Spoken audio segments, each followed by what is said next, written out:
Hello, good morning বন্ধুরা। অঞ্জনা ক্রিয়েশনে তোমাদের সকলকে অনেক অনেক স্বাগত। আশা করি তোমরা সকলে ভালো আছো, সুস্থ আছো। আমি আছি মোটামুটি। তো আজকে হচ্ছে 9 তারিখ, শুক্রবার। তো এখন বাজে 7টা 38। তো আমি এই সবে উঠলাম, উঠে ফ্রেশ হয়ে ড্রেস চেঞ্জ করে আসলাম। কোনো কাজ হয়নি। অমল উঠে ভাত টাল বসিয়ে দিয়েছে, চা করে নিয়েছে, মানে ওরা চা খাবে, আমার জন্য চা করছে। এখন অবধি রান্নাবান্নার কিছুই হয়নি। ছেলের কলেজ আছে, ছেলে কলেজে যাবে। অমলের অফিস আছে। মেয়ে ঘুম থেকে উঠে গেছে, এই যে ঘুম থেকে উঠে গেছে সবাই। চলো, ভিডিওটা আমি এখন এখান থেকে শুরু করছি। সারাদিন আমার সঙ্গে থেকো, সাথে থেকো, আর প্লিজ পুরো ভিডিওটা দেখো। চ্যানেলটি একটু সাবস্ক্রাইব করো, শেয়ার করো। তো চলো, পরে আবার আসছি। তো আমি ঝটপট করে থাইরয়েড ওষুধ আর গ্যাসের ওষুধটা খেয়ে চা বিস্কুট খেয়ে নিলাম। আর তোমাদেরকে বলেছিলাম না গতকাল যে ওয়াশিং মেশিনটা বন্ধ ছিল, তো ছেলে সেটাই চালানোর চেষ্টা করছে। তো ও যেহেতু সবসময় ওই ওয়াশিং মেশিনটা চালায়, আমি তেমন ধরি না, তো ও কী করলো, চালিয়ে দিল, কোনো সমস্যাই হলো না। তো এখন আবার কলেজে বেরোবে, তো ওর জন্য স্নানের জল বসিয়েছি। আর এদিকে আমি কি রান্না করছি, চলো রান্নাঘরে যাওয়া যাক। তো দেখো, শিম দিয়ে আলু দিয়ে একটা মাখা মাখা তরকারি করব, শুধু জিরা ফোড়ন দিয়ে আর টমেটো দিয়ে ধনেপাতা দিয়ে, নুন আর হলুদ, একটু মিষ্টি দিলে ভালো হয়। যেহেতু আমি চিনিটা এখন খাই না সুগারের জন্য, তো চিনি ছাড়াই করব। এটা আমার ভীষণ ফেভারিট, শীতকালে আমি ভীষণ পছন্দ করি। মানে আমাদের বাড়িতে আমার মা এই রান্নাটা খুব ভালো করতো, তো মায়ের থেকেই শেখা। ভীষণ ভীষণ ভালো লাগে এটা আমার খেতে। তো আমি কী ফোড়ন দেবো ভুলে গেছিলাম, তো মার কাছে জিজ্ঞাসা করেছিলাম, মা কী ফোড়ন দেবো? মা বললো জিরে ফোড়ন দে। তো দেখো, ধনেপাতা দিয়ে নামাবো, আর একটু কষবে, তো ঢাকা দিয়ে রাখবো কিছুক্ষণ। আর দিকে দেখো, অমল রুটি করে দিচ্ছে আমার জন্য, আর ছেলেও নেবে রুটি, কিন্তু ছেলে বললো আমি কিছু খাবো না, তো কলেজে বেরিয়ে গেল, কিচ্ছুটুকু মুখে দিল না, চাও খেলো না আজকে। তো যাই হোক, অমলের জন্য ঝটপট করে টিফিনটা রেডি করে দিলাম। এদিকে দেখো, আমার কিন্তু তরকারি হয়ে গেছে। ওই বললো না একটু মাখা মাখা নামাবো, তো এই দেখো ডিম সিদ্ধ আর ডাল দিয়ে আর ছিম চচ্চড়ি দিয়ে ওকে খেতে দিয়ে দিলাম। আর ও মুখে দিয়ে বলছে অঞ্জনা একটু ঝাল হয়েছে। আমি বললাম তুমি দাঁত ব্রাশ করেছো, এই যে তোমার ঝাল লাগছে। তো অমল চলে গেল অফিসে, এদিকে মেয়েকে চলে এসেছে পড়াতে। তো মেয়ে বললো যে পেটটা একটু ব্যথা ব্যথা করছে, তো আমি একটু ওআরএস ওকে গুলে দিচ্ছি। তার কারণ হচ্ছে না, ওর কিছুদিন ধরে নাভির কাছটা একটু ব্যথা করছে, আর ঠান্ডাও লেগেছে, দেখো ঠান্ডার ওষুধ। তো যাই হোক, আমিও একবার নিজে একটা ওষুধ খেয়ে নিলাম। এদিকে দেখো, মেয়েকে যে পড়াতে এসছে সেটা তোমাদের দেখালাম। এবার আমি ওষুধপত্র খাওয়া হয়ে গেছে, আমার গোপাল সোনাকে আমি তুলবো। তখন চলো গোপাল সোনাকে তুলে দিই। আর দেখো কত মিষ্টি লাগছে আমার সোনা দুই সোনাকে। তো যাই হোক, বেজে গেছে 10:30, আর আন্টি চলে গেছে। মামেরও খাওয়া দাওয়া হয়ে গেছে, মামে এখন ড্রয়িং করতে বসেছে। আর এদিকে দেখো, আমি ওয়াশিং মেশিন থেকে জামা কাপড়গুলো বের করে নিয়ে ছাদে যাব। তো মামকে বললাম, মা আমার সঙ্গে চল ছাদে। দুজনে দুটো বালতি নিয়ে, মানে গামলা একটা বালতি নিয়ে চলে গেলাম ছাদে। তো দেখো ছাদে কি পরিমাণে রোদ বলো, গরমকালে থাকা খুব দুষ্কর হয়ে যায় ঘরের ভিতরে বন্ধুরা। এই জন্য এসির এত পরিমাণে বিল আসে আমাদের, মানে ছাদে কোনো না গাছপালা নেই, মারাত্মক গরম। আর দেখেছো রোদটা, দেখেছো? তাহলে গরমকালে কি রোদ পড়ে বুঝতে পারছো? তো ছাদে আসার নামও করব না গরমকালে। তো যাই হোক, জানলাগুলো একটু খুলে দিলাম। আর এদিকে দেখো, ঘর দুয়ার কিন্তু কিছু এখনও গোছানো হয়নি। মেয়ে সারাক্ষণ বিছানার মধ্যে সব কিছু রেখে দেয়, সব সরানো ছিল না, দেখছো?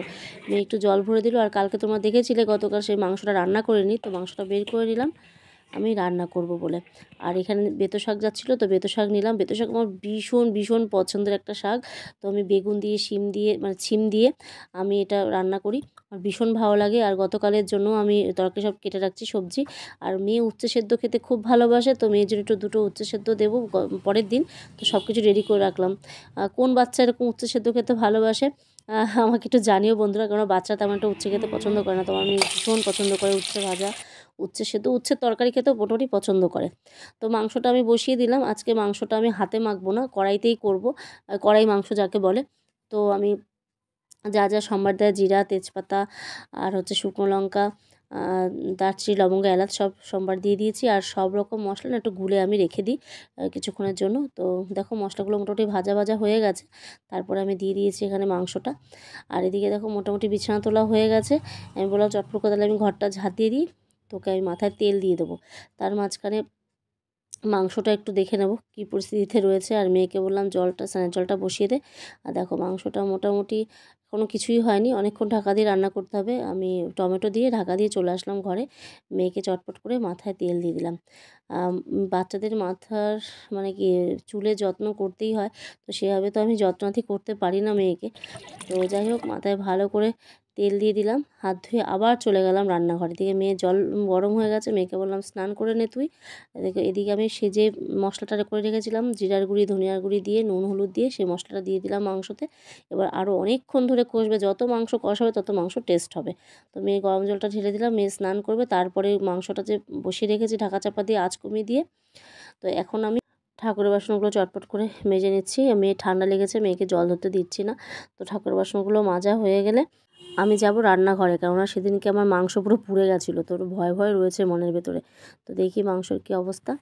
তো মাংসটা এখন মোটামুটি কষানো হয়ে গেছে। এখন আমি আলু দেবো। আলু তো ছিলই না বন্ধুরা, দুটো আলু ছিল, দুটো আলু দিয়ে আমি মাংসটাকে করেছি আর কি। তো আলু তেমন যেহেতু এখন সবাই খায় না, তো আলু কম দিলেও চলে যায়। তো যাই হোক, আমি এই মাংস আবার ঢাকা চাপাতে রেখে দিয়েছি, আরও অনেক কষবে, মানে বললাম না যত কষাবো মাংস তত খেতে ভালো হয়। তো যাই হোক, আমি সব কিছু স্ল্যাব ট্ল্যাবগুলো পরিষ্কার করে নিলাম, মাংস হতে হতে থালা বাসনগুলো মেজে নিলাম। তো রান্নাঘরটা আমার পরিষ্কার হয়ে গেল। আর এদিকে দেখো মেয়ে বসে গেছে পুজো দিতে। তো এদিকে আমার টেনশান নেই, 1:30 বেজে গেছে। তো চললাম আমি এখন স্নান করতে, কারণ রান্না এদিকে অনেকটা টাইম লাগবে, আঁচ কমিয়ে দিয়ে রেখে দিয়েছি। আস্তে আস্তে হোক মাংসটা একটু সেদ্ধ, আর এদিকে আমি স্নানটা সেরে আসি। তো সব দিকে মোটামুটি তাহলে ব্যালেন্স হয়ে যাবে। তো চলো জলটা বসিয়ে দিই। জলটা বসিয়ে দিয়ে আমি যাব একটু ছাদে। ছাদে জামাকাপড় শুকোতে দিয়েছিলাম, মনে হয় জামাকাপড় শুকিয়ে গেছে। তো চলো ছাদে যাই। ছাদে গিয়ে যেটা পাবো সেটাই আর কি শুকিয়ে যাবে, সেটা নিয়ে চলে আসব। তো মনে হচ্ছে এই নাইটিটা শুকিয়ে গেছে, না অল্প অল্প ভেজা আছে। তো চলো, হলুদ নাইটিটা মনে হয় শুকিয়েছে, তো ওটা নিয়ে আমি নিচে চলে আসলাম। নিচে এসে স্নানটা সেরে নিলাম। তো দেখো স্নান টান করে এসে মুখে মাখছি বোরলিন। অ্যাকচুয়ালি আমার স্কিনটা এত নষ্ট হয়ে গেছে না বন্ধুরা, তোমাদের কি বলবো, এত পরিমাণে মানে কেমো নিলে মুখের স্কিন ভালো থাকে না। তার মধ্যে সুগার থাকলে, থাইরয়েড থাকলে নাকি মুখের স্কিন খুব নষ্ট হয়ে যায়, ডাক্তারবাবু তাই বলে। তো যাই হোক, দেখো মেয়ে পুজো দিচ্ছে, দিকে মাংস মোটামুটি আমার কষানো হয়ে গেছে। আর আমার জবরদস্ত এখন খিদে পেয়েছে, মানে আমি পাগল পাড়া। তো গরম জল করে নিচ্ছি, মাংস তো দেবো। তো মোটামুটি মাংসতে গরম জলটা দিয়ে ঢাকা দিয়ে রাখবো। মানে এখন আমার অবস্থা খুবই খারাপ, মানে আমি কত করে খাবো। যেহেতু সকালবেলা 2টো রুটি খেয়েছি, 3টে রুটি নিয়ে প্রত্যেক দিন খাই আমি 2টো রুটি, আবার 1 রুটি রেখে দিই, মানে প্রত্যেক দিনের স্বভাব এটা। তো যাই হোক, দেখো মাংসর ঝোল আমার কমপ্লিট। এবার আমি আর মেয়ে ভাত বেড়ে নিচ্ছি। ছেলে তো সে আস্তে আস্তে সন্ধে হয়ে যাবে। তো ঝটপট করে আমি আর মেয়ে ওই আমি একটু ছিম চচ্চড়ি নিয়েছিলাম আর মাংস দিয়ে ভাতটা খেয়ে নিলাম। এখন বাজে 2:30, কোনো রকম করে খেয়েছি। শরীরটা এত খারাপ করছিল, মানে ভাতটা পুরোটা সম্পূর্ণ খেতেও পারিনি। মানে কি বলবো, শরীরটা এতটাই অস্বস্তি হচ্ছিলো, তাতে করে খেয়ে এখন একটু শোবো। ছাদে জামা কাপড় আছে, শাকগুলো বাইরে রেখেছি, ওগুলো আবার বেছে রাখতে হবে, না শুকিয়ে গেলে না আর শাকটা কাটা যায় না। তো সবটাই মাথায় আছে, কিন্তু সবার আগে এখন একটু রেস্ট করব, তারপরে যা হওয়ার হবে। তো চলো, কখন উঠবো কী করবো আমি জানি না। আর এখন আমার সন্ধ্যা দেওয়া হয়ে গেছে। তো মেয়েকে আজকে আবার আঁকাতে এসেছে, তার কারণ হচ্ছে ও ছুটি করলে, কামাই করলে আবার আঁকিয়ে দেয়। তো সেই কারণেই আজকে বৃহস্পতিবার এসেছিলো, আজকে শুক্রবার, আজকেও এসেছে আঁকাতে। এই হচ্ছে ব্যাপার। তো চলো, শাকটা ওইভাবেই পড়ে আছে, আর কোনো কিছু হয়নি। ছেলে এখনও কলেজ থেকে আসেনি। তো চলো পরে আবার আসছি। তো এই যে দেখো মেয়ে ড্রয়িং শেখে প্রীতমের কাছে। তো তোমরা যে মেয়ের আঁকার দেখতে পাও ভিডিও, তো প্রীতমের কাছেও আঁকা শেখে, খুব ভালো আঁকা শেখায়। আর দিয়ে দেখো কত জামা কাপড় রয়েছে, ছাদের থেকে যে নিয়ে এসেছিলাম সেটা রয়েছে। আর দিয়ে দেখো শাক এখনও পর্যন্ত কাটেনি, তো বসবো এখন শাক কাটতে। কতক্ষণ হবে জানি না। দিকে ছেড়ে চলে এসছে কলেজ থেকে, তো ছেলের জামা কাপড়গুলো কেচে দিতে হবে। তো ঝটপট করে কেচে দিলাম ছেলের জামা কাপড়। আর দিয়ে দেখো ভাত বসিয়ে দিয়েছি, ডালটা গরম করছি, আর হচ্ছে মাংসটা একটু গরম করে নেব। এদিকে মেয়ে পড়াশোনা করছে, মেয়ে পড়াশোনা করতে করতে আমি এবার সব কিছু মোটামুটি হয়ে গেছে, ভাতটা দেরি আছে হতে, ততক্ষণ আমি শাকটা কুটে নিই। দেখো শাকটা কেটে নিয়েছি। আমার তো এই বেতো শাক দেখলে মানে এখনই জিভে জল আসছে, মানে কবে আরেকবার খাবো। খাওয়া তো হয়ে গেছে, বুঝতে পারছো, আজকে ভয়েস দিয়েছি। বেতো শাকটা ভীষণ ভালো হয়েছিল, সেদিনকে জমিয়ে খাওয়া দাওয়া করেছিলাম আর কি। তো মেয়ে একটু আমাকে হেল্প করে দিল, তারপরে সব গুছিয়ে গাছিয়ে নিয়ে কোমরটা পুরো ধরে গেছিলো আমার, কি বলবো বন্ধুরা। তো যাই হোক, বেজে গেছে 9:45।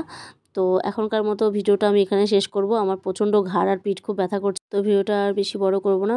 ভালো লাগলে অবশ্যই লাইক কমেন্ট শেয়ার সাবস্ক্রাইব করো, পাশে থেকো সকলে। সকলে ভালো থেকো, সুস্থ থেকো, সকলকে জয় গোপাল, গুড নাইট।